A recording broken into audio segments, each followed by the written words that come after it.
사람은 무너질 때가 있습니다. 계획대로 되지 않고 마음이 힘을 잃고 내가 붙들고 있던 것들이 한꺼번에 흔들릴 때가 있습니다. 그때 우리는 보통 이렇게 생각합니다. 내가 부족해서 무너진 건가? 하나님이 나를 쓰실 마음이 없으신 건가? 이제 끝난 건가 하는 마음입니다. 그런데 무너짐이 늘 끝은 아닙니다. 하나님은 어떤 사람을 쓰시기 전에 그 사람을 더 강하게 만들기보다 먼저 붙들고 있던 것들을 내려놓게 하실 때가 있습니다. 그래서 어떤 무너짐은 실패가 아니라 하나님이 새로 세우시는 과정일 수 있습니다. 우리는 버티는 힘이 강해야 쓰임 받는다고 생각하기 쉽습니다. 흔들리지 않아야 믿음이 좋다고 생각하기 쉽습니다. 그런데 하나님은 흔들리지 않는 사람보다 흔들릴 때 하나님께 돌아오는 사람을 세우실 때가 많습니다. 그래서 하나님이 나를 세우시기 전에 내 안에서 먼저 무너지는 지점이 생길 수 있습니다. 그 무너짐이 아프긴 하지만 그 자리를 통과하면서 우리는 하나님을 더 가까이 알게 되고 하나님께 더 단단히 붙게 될 수 있습니다. 오늘은 하나님이 당신을 쓰시기 전에 먼저 무너뜨리시는 것들을 살펴보겠습니다. 첫째, 내 힘으로 버티려는 마음이 먼저 무너질 수 있습니다. 우리는 살면서 버티는 법을 먼저 배웁니다. 누가 대신해 주지 않으니 내가 해야 하고 시간이 지나면 해결될 줄 알았는데 그대로이니 내가 더 붙잡아야 하고 마음이 흔들려도 겉으로는 괜찮은 척해야 하는 순간들이 많습니다. 그래서 어느새 버티는 것이 습관이 됩니다. 버틴다는 말은 처음에는 책임감처럼 들리지만 시간이 지나면 마음의 긴장으로 굳어집니다. 쉬어도 쉬는 것 같지 않고 마음이 내려가지 않고 기도에도 자꾸 생각이 돌아가는 상태가 됩니다. 겉으로는 문제없이 살아가는데 속은 늘 조여있고 무너지면 안 된다는 생각이 하루를 지배합니다. 하나님을 믿는다고 하면서도 실제로는 하나님보다 내 힘을 더 붙잡고 있는 모습이 될 때가 있습니다. 그런데 하나님이 우리를 쓰시기 전에 이 마음이 먼저 무너질 수 있습니다. 내가 강해서 쓰임 받는 게 아니라 하나님께 기대는 사람이 되도록 하나님이 방향을 바꾸실 때가 있기 때문입니다. 우리 마음에는 이런 생각이 있습니다. 내가 무너지면 다 끝이다. 내가 버텨야 일이 굴러간다. 내가 중심을 잡아야 사람들이 산다. 그래서 버티는 마음이 더 커지고 하나님께 맡기는 마음은 점점 작아지기도 합니다. 그런데 하나님은 우리가 끝까지 버텨서 쓰임 받는 사람이 되길 원하시기보다 버티지 못하는 순간에도 하나님께 돌아오는 사람이 되길 원하실 때가 많습니다. 그래서 하나님은 때로 버티던 힘을 빼시는 것처럼 느껴지는 시간도 허락하십니다.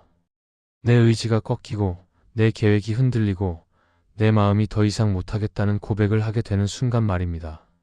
이 무너짐이 올 때 우리는 보통 자책부터 합니다.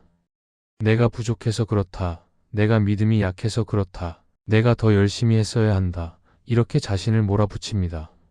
그런데 하나님이 하시는 일은 우리를 몰아세우는 것이 아니라 우리가 붙들던 잘못된 의지처를 내려놓게 하시는 것일 수 있습니다. 내 힘으로 버티는 마음이 강할수록 사실은 하나님과의 거리가 멀어질 수 있습니다. 왜냐하면 내 힘으로 버틸수록 기도는 대화가 아니라 보고가 되기 쉽기 때문입니다. 하나님, 제가 이렇게까지 했습니다. 하나님, 이제는 응답하셔야 합니다. 이런 말이 마음속에 쌓이기도 합니다. 그리고 응답이 더뎌지면 마음은 더 지치고 신앙은 더 무거워집니다. 그래서 하나님은 우리를 쓰시기 전에 먼저 이 구조를 깨뜨리실 수 있습니다. 내가 해야 한다는 마음이 무너져야 하나님이 하신다는 믿음이 들어올 수 있기 때문입니다. 고린도후서 12장에서 바울은 자신의 약함을 말하면서 하나님의 은혜가 충분하다고 고백합니다. 바울은 강해지기 위해서만 기도하지 않았고 약함 속에서도 하나님이 일하신다는 사실을 배우게 되었습니다. 우리도 비슷합니다. 하나님이 나를 쓰신다는 것은 내가 강한 사람이 된다는 뜻만은 아닙니다. 오히려 내가 약한데도 하나님을 붙들 수 있는 사람이 되는 것입니다. 내가 흔들리는데도 하나님께로 가는 사람, 내가 지치는데도 하나님 앞에 솔직히 서는 사람, 그런 사람을 하나님이 쓰실 수 있습니다. 그래서 내 힘이 무너질 때 하나님은 나를 버리시는 것이 아니라 나를 더 가까이 부르실 수 있습니다. 내 힘으로 버티려는 마음이 무너질 때 사실은 두려움이 먼저 올라옵니다. 이제 어떡하지? 이제 끝인가? 나는 아무것도 못하나? 이런 생각이 밀려옵니다. 그런데 그때 우리가 할 수 있는 가장 중요한 일은 다시 하나님께 맡기는 것입니다. 하나님, 제가 이제 못 버팁니다. 하나님, 제가 지금 많이 약합니다. 하나님, 제가 붙들던 힘이 빠졌습니다. 이렇게 말하는 것이 부끄러운 일이 아니라 오히려 믿음의 시작일 수 있습니다. 하나님은 우리가 강한 척하는 말을 기다리지 않으시고 있는 그대로의 마음을 기다리십니다. 우리가 손을 놓는 순간 하나님이 손을 잡으실 수 있기 때문입니다. 그리고 이 자리에서 성숙이 시작될 수 있습니다. 버티는 방식이 바뀌기 때문입니다. 이전에는 내 의지로 버텼다면 이제는 하나님께 기대어 버티게 됩니다. 이전에는 내가 다 책임지려 했다면 이제는 하나님께 짐을 옮기는 법을 배우게 됩니다. 조금씩 이렇게 살게 될 수 있습니다. 오늘은 내가 다 해결하려 하지 않고 오늘은 하나님께 먼저 맡기고 오늘은 내 마음이 무너질 것 같을 때도 기도의 자리로 돌아가는 삶 말입니다. 하나님이 당신을 쓰시기 전에 내 힘으로 버티려는 마음이 먼저 무너질 수 있습니다. 그런데 그 무너짐은 끝이 아니라 하나님이 새로 세우시는 시작이 될 수 있습니다. 그래서 이렇게 기도하면 좋겠습니다. 하나님, 제가 버티지 못하는 날에도 주님께 돌아가게 해주세요. 제 힘이 아니라 주님의 은혜로 살게 해주세요. 무너지는 자리에서 주님이 저를 다시 붙들어 주시길 바랍니다. 둘째, 사람의 인정에 기대는 마음이 먼저 무너질 수 있습니다. 우리는 인정이 필요합니다. 누군가가 내 수고를 알아주고 내가 잘하고 있다고 말해주면 마음이 힘을 얻습니다. 그래서 인정 자체가 나쁜 것은 아닙니다. 문제는 그 인정이 위로가 아니라 기준이 될 때입니다. 인정이 있어야 마음이 살아있고 인정이 없으면 마음이 꺼져버리는 상태가 되면 우리는 어느새 사람의 시선에 기대어 살고 있는 것입니다. 하나님을 믿는다고 하면서도 실제로는 하나님보다 사람의 반응으로 하루의 기분이 결정되고 사람의 말로 내 가치가 정해지는 것처럼 느껴질 때가 있습니다. 그런 마음은 갑자기 생기지 않습니다. 처음에는 그냥 잘하고 싶었습니다. 책임감도 있고 성실하게 하고 싶었고 주변 사람들에게 피해주지 않고 싶었습니다. 그런데 그 마음이 계속 쌓이면 어느 순간부터는 내가 잘하고 있는지 확인받고 싶어집니다. 누군가의 칭찬, 고마움, 인정이 있어야 마음이 안정됩니다. 반대로 반응이 없거나 기대했던 말을 듣지 못하면 마음이 쉽게 흔들립니다. 서운함이 생기고 억울함이 올라오고 내가 왜 이렇게까지 해야 하나 하는 생각이 커집니다. 그리고 그 상태가 길어지면 신앙도 점점 무거워집니다. 하나님께 드리는 순종이 기쁨이 아니라 사람에게 보여주기 위한 부담으로 바뀌기 때문입니다. 하나님이 우리를 쓰시기 전에 이 부분을 먼저 무너뜨리실 때가 있습니다. 인정이 줄어드는 시간, 박수가 사라지는 시간, 내가 수고해도 아무도 알아주지 않는 시간, 심지어 오해를 받는 시간도 지나게 하실 수 있습니다. 그때 마음이 무너집니다. 나는 이렇게 했는데 왜 아무도 몰라주지? 나는 최선을 다했는데 왜 이런 대접을 받지? 이런 마음이 올라옵니다. 그런데 하나님은 그 시간을 통해 우리에게 아주 중요한 질문을 던지실 수 있습니다. 너는 누구의 시선으로 살고 있니? 너는 누구의 인정으로 버티고 있니? 하는 질문입니다. 이 질문이 아프게 느껴지는 이유는 그동안 우리가 기대던 것이 정확히 드러나기 때문입니다. 사무엘상 16장에서 사무엘은 왕을 세우기 위해 이새의 집으로 갑니다. 사람들은 키가 크고 외모가 좋은 엘리압을 보며 그가 왕이라고 생각합니다. 그런데 하나님은 중심을 보신다고 말씀하십니다. 사람은 외모를 보지만 하나님은 중심을 보신다는 말은 하나님이 우리에게도 같은 기준으로 묻고 계신다는 뜻입니다. 너는 지금 사람의 눈을 의식하고 있니? 아니면 하나님의 눈 앞에서 살고 있니? 하는 질문입니다. 인정에 기대는 마음이 무너질 때 우리는 그 질문 앞에서 더 이상 숨을 수 없습니다. 그래서 그때부터 성숙이 시작될 수 있습니다. 사람에게 보이려는 마음이 꺾이고 하나님 앞에서 정직해지는 마음이 자라기 때문입니다. 인정에 기대는 마음이 무너질 때 우리는 두 가지를 배우게 됩니다. 하나는 사람의 인정이 얼마나 불안정한지입니다. 사람은 나를 좋아했다가도 금방 잊고 나를 칭찬했다가도 금방 비판할 수 있습니다. 사람의 마음은 하루에도 여러 번 바뀝니다. 그런데 그 위에 내 마음을 세워두면 내 마음도 같이 흔들릴 수밖에 없습니다. 또 하나는 하나님이 얼마나 조용히 보고 계신지입니다. 하나님은 떠들썩하게 박수치지는 않으시지만 우리의 숨은 수고를 잊지 않으십니다. 우리가 아무도 모르는 자리에서 흘린 눈물도 아무도 보지 않는 자리에서 했던 작은 순종도 하나님은 알고 계십니다. 이 사실이 마음을 다시 세워줍니다. 그래서 하나님이 인정에 기대는 마음을 무너뜨리실 때 결국 우리를 더 자유롭게 하실 수 있습니다. 사람의 평가에 덜 묶이고 사람의 반응에 덜 흔들리고 하나님 앞에서 담담하게 걸어가는 사람이 되게 하실 수 있습니다. 그때부터는 일을 해도 마음이 덜 메말라집니다. 누가 알아주지 않아도 괜찮고 박수가 없어도 괜찮고 오히려 조용히 하나님 앞에서 걷는 기쁨이 생깁니다. 그 기쁨은 사람의 칭찬과는 비교할 수 없는 깊은 안정감을 줍니다. 그래서 인정이 줄어드는 시기를 지나고 있다면 그 시간을 실패로만 보지 않았으면 좋겠습니다. 하나님이 당신을 쓰시기 전에 마음의 의지처를 바꾸고 계실 수 있습니다. 사람의 인정에서 하나님의 인정으로, 사람의 시선에서 하나님의 시선으로 옮겨가게 하실 수 있습니다. 오늘도 이렇게 기도하면 좋겠습니다. 하나님, 사람의 반응에 제 마음이 끌려가지 않게 해주세요. 주님이 보고 계시다는 사실로 충분하게 해주세요. 누가 알아주지 않아도 주님 앞에서 정직하게 걷게 해주세요. 그 기도가 우리를 더 성숙한 자리로 이끌어줄 것입니다. 셋째, 내 방식대로 통제하려는 고집이 먼저 무너질 수 있습니다. 우리는 삶이 불안해질수록 더 꽉 쥐려고 합니다. 내 손에서 놓치면 무너질 것 같고 내가 정리하지 않으면 더 엉망이 될 것 같아서 마음이 더 단단해집니다. 그래서 통제하려는 마음은 대개 악한 의도가 아니라 두려움에서 시작됩니다. 흔들리기 싫고 상처받기 싫고 실패하고 싶지 않아서 가능한 모든 것을 내 계획 안에 넣고 싶어 합니다. 그런데 하나님이 우리를 쓰시기 전에 이 통제의 고집이 먼저 무너질 수 있습니다. 왜냐하면 하나님이 우리를 인도하실 때 하나님은 내 계획을 따라오시는 분이 아니라 내가 하나님의 길로 따라가게 하시는 분이기 때문입니다. 통제는 처음에는 지혜처럼 보입니다. 준비하는 것도 필요하고 계획을 세우는 것도 중요합니다. 그런데 어느 순간부터는 계획이 믿음의 자리를 대신합니다. 기도는 점점 줄어들고 점검과 계산이 늘어납니다. 하나님께 맡기는 고백은 있지만 실제로는 내가 끝까지 쥐고 있습니다. 그리고 마음속 깊은 곳에는 이런 말이 있습니다. 이건 내가 알아서 해야 한다. 이건 하나님께 맡기면 안 된다. 하나님이 도와주시더라도 마지막은 내가 책임져야 한다. 그러니 나는 더 바빠지고 더 예민해지고 더 쉽게 지칩니다.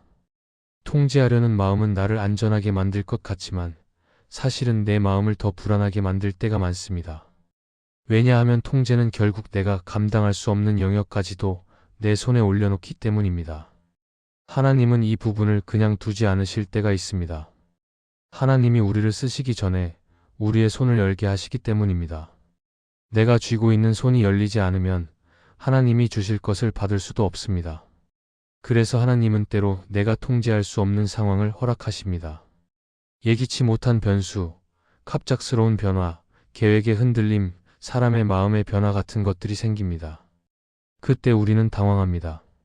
그리고 마음이 화가 나기도 합니다. 내가 이렇게 준비했는데 왜 안 되지? 내가 이렇게 노력했는데 왜 틀어지지 하는 마음입니다. 그런데 그 흔들림 속에서 하나님은 우리에게 아주 중요한 것을 배우게 하실 수 있습니다. 내가 다 할 수 없다는 사실, 그리고 하나님이 지금도 일하고 계신다는 사실입니다. 창세기 32장에서 야곱은 평생을 자기 방식으로 살던 사람입니다. 그는 문제를 만나면 머리로 계산했고 사람의 마음을 움직이는 방법을 찾았고 늘 자기 손으로 길을 만들었습니다.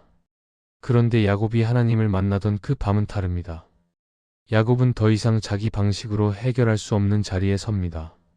앞에는 에서가 있고 뒤에는 돌아갈 길이 없습니다. 그때 야곱은 하나님과 씨름합니다. 그리고 그 씨름 속에서 야곱의 고집이 꺾입니다. 하나님은 야곱을 단번에 무너뜨리려고 하신 것이 아니라 야곱이 의지하던 방식이 더 이상 그를 구원하지 못한다는 것을 깨닫게 하십니다. 야곱은 그 자리에서 결국 이렇게 말합니다. 하나님이 나를 붙들어 주시지 않으면 나는 살 수 없다는 고백을 하게 됩니다. 이 고백이 야곱을 바꾸고 하나님은 그를 새 이름으로 세우십니다. 통제의 고집이 무너지는 자리가 바로 변화의 시작이 된 것입니다. 우리도 비슷합니다. 통제가 무너질 때 가장 먼저 드러나는 것은 내 마음의 불안입니다. 내가 통제하려는 만큼 내가 두려워하는 것이 무엇인지가 드러납니다. 인정받지 못할까 봐 두려운지, 실패할까 봐 두려운지, 상처받을까 봐 두려운지, 내가 무가치해질까 봐 두려운지 그 뿌리가 보이기 시작합니다. 하나님은 그 뿌리를 보게 하시고 그 뿌리를 치료하실 수 있습니다. 겉의 통제를 꺾으시는 이유는 속의 두려움을 만지시기 위해서일 수 있습니다. 그래서 이 시기에 필요한 것은 더 강하게 쥐는 것이 아니라 더 솔직하게 하나님께 말하는 것입니다. 하나님, 제가 놓으면 무서울 것 같습니다. 하나님, 제가 통제하지 않으면 불안합니다. 하나님, 제 마음이 지금 바짝 마르고 있습니다. 이렇게 솔직히 말할 때 하나님은 우리를 정죄하시기보다 부드럽게 가르치실 수 있습니다. 하나님이 당신을 쓰시기 전에 내 방식대로 통제하려는 고집이 먼저 무너질 수 있습니다. 그 무너짐은 내 인생이 끝났다는 뜻이 아니라 내 인생의 주인이 바뀌고 있다는 신호일 수 있습니다. 그래서 오늘도 이렇게 기도하면 좋겠습니다. 하나님, 제 손을 열게 해주세요. 제가 통제하려는 마음을 내려놓고 주님을 신뢰하는 마음을 배우게 해주세요. 흔들리는 순간마다 제 계획이 아니라 주님께로 돌아가게 해주세요. 그 기도가 우리를 더 성숙한 자리로 이끌어줄 것입니다. 넷째, 숨기고 넘어가려는 내면의 타협이 먼저 무너질 수 있습니다. 우리는 누구나 약한 부분이 있습니다. 사람에게 말하기 부끄럽고 스스로도 인정하기 싫은 부분이 있습니다. 그래서 마음속으로 이렇게 생각할 때가 있습니다. 이 정도는 괜찮겠지. 들키지만 않으면 괜찮겠지. 나중에 정리하면 되겠지. 겉으로는 괜찮은 척하면서 속으로는 조용히 타협을 쌓아가는 것입니다. 그런데 하나님이 우리를 쓰시기 전에 이 숨겨진 타협이 먼저 무너질 때가 있습니다. 하나님은 우리를 공개적으로 망신 주려는 분이 아니라 우리를 진짜로 살리려는 분이기 때문입니다. 내면의 타협은 보통 아주 작은 것에서 시작됩니다. 마음이 지칠 때 기도를 미루는 것, 말씀을 듣고도 순종을 뒤로 미루는 것, 양심이 불편한데도 그냥 넘어가는 것, 누군가를 미워하면서도 겉으로만 괜찮은 척하는 것, 이런 것들이 쌓입니다. 처음에는 마음이 조금 찝찝하지만 시간이 지나면 그 찝찝함도 익숙해집니다. 그러면 신앙이 무너지는 것이 아니라 신앙이 무뎌집니다. 하나님을 떠나는 것이 아니라 하나님을 대충 대하게 됩니다. 그래서 무서운 것은 큰 죄 하나가 아니라 하나님 앞에서의 민감함이 사라지는 것입니다. 하나님이 쓰실 사람은 실수하지 않는 사람이 아니라 민감하게 돌아오는 사람인데 타협이 쌓이면 돌아오는 길이 점점 늦어질 수 있습니다. 사무엘하 11장에서 다윗은 작은 타협에서 시작해서 큰 무너짐으로 갑니다. 처음에는 눈으로 보았고 그 다음은 마음으로 품었고 그 다음은 행동으로 옮겼습니다. 그리고 마지막에는 숨기려고 했습니다. 여기서 가장 무서운 것은 죄 자체만이 아니라 숨기려는 마음입니다. 숨기려는 순간 사람은 하나님보다 자기 체면을 더 붙잡게 됩니다. 그리고 그때부터 마음이 두 갈래로 찢어집니다. 겉은 괜찮은 척하지만 속은 불안하고 입은 하나님을 말하지만 마음은 멀어집니다. 하나님은 이 상태를 오래 두지 않으실 때가 있습니다. 하나님이 쓰시기 전에 숨기고 넘어가려는 내면의 타협을 먼저 드러내실 수 있습니다. 이 드러남은 우리에게는 무너짐처럼 느껴질 수 있습니다.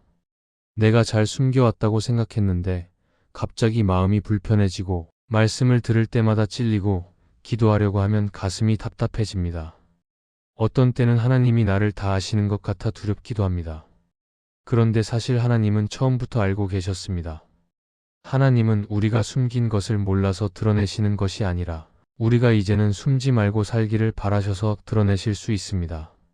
죄는 숨길수록 커지고 빛으로 가져올수록 약해집니다. 그래서 하나님은 우리를 쓰시기 전에 내면의 타협을 무너뜨리며 회복의 길로 이끄실 수 있습니다. 이때 중요한 것은 정죄가 아니라 회개입니다. 회개는 나를 미워하는 것이 아니라 하나님께 돌아가는 것입니다. 회개는 내 얼굴을 구기는 것이 아니라 내 마음을 살리는 것입니다. 하나님은 회개하는 사람을 외면하지 않으십니다. 하나님은 넘어지지 않는 사람만 쓰시는 분이 아니라 넘어져도 진실하게 돌아오는 사람을 붙드시고 세우시는 분입니다. 그래서 내면의 타협이 드러날 때 우리는 이렇게 말할 수 있어야 합니다. 하나님, 제가 숨었습니다. 하나님, 제가 타협했습니다. 하나님, 이제는 주님 앞에 정직하게 서고 싶습니다. 이 고백이 시작되면 무너짐은 끝이 아니라 회복의 시작이 됩니다. 존 스토트는 그의 책 그리스도의 십자가에서 이렇게 말합니다. 회개는 단순한 후회가 아니라 하나님께로 방향을 돌이키는 결단이다. 이 말처럼 하나님은 우리의 후회만 원하시는 것이 아니라 방향의 변화, 다시 주님께로 향하는 결단을 원하십니다. 숨기던 것을 내려놓고 내면의 타협을 끊고 다시 하나님께 나아가는 결단입니다. 그 결단이 있을 때 하나님은 우리를 다시 세우실 수 있습니다. 하나님이 당신을 쓰시기 전에 숨기고 넘어가려는 내면의 타협이 먼저 무너질 수 있습니다. 그러나 그 무너짐은 수치로 끝나지 않을 수 있습니다. 하나님은 그 자리를 통해 우리를 더 깨끗하게 하시고 더 자유롭게 하시고 더 단단한 사람으로 세우실 수 있습니다. 그래서 오늘도 이렇게 기도하면 좋겠습니다. 하나님, 제가 숨는 사람이 아니라 빛으로 나오는 사람이 되게 해주세요.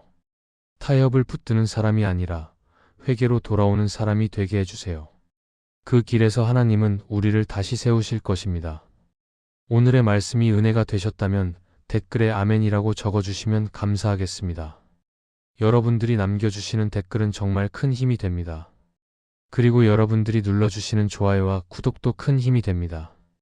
오늘도 함께 해주셔서 감사합니다. 기도하겠습니다. 하나님, 무너지는 순간이 찾아와도 제가 끝났다고 말하지 않게 하시고 주님이 새로 세우시는 길이 시작되고 있음을 믿게 해주세요. 제 힘으로 버티려는 마음이 무너질 때 주님께 기대는 법을 배우게 하시고 사람의 인정이 줄어들 때도 주님의 시선으로 충분하다고 고백하며 흔들리지 않게 해주세요. 숨기고 넘어가려는 내면의 타협이 드러날 때 정죄에 묶이지 않게 하시고 회개로 다시 주님께 돌아오며 마음이 더 정직하고 깨끗해지게 해주세요. 예수님의 이름으로 기도합니다. 아멘.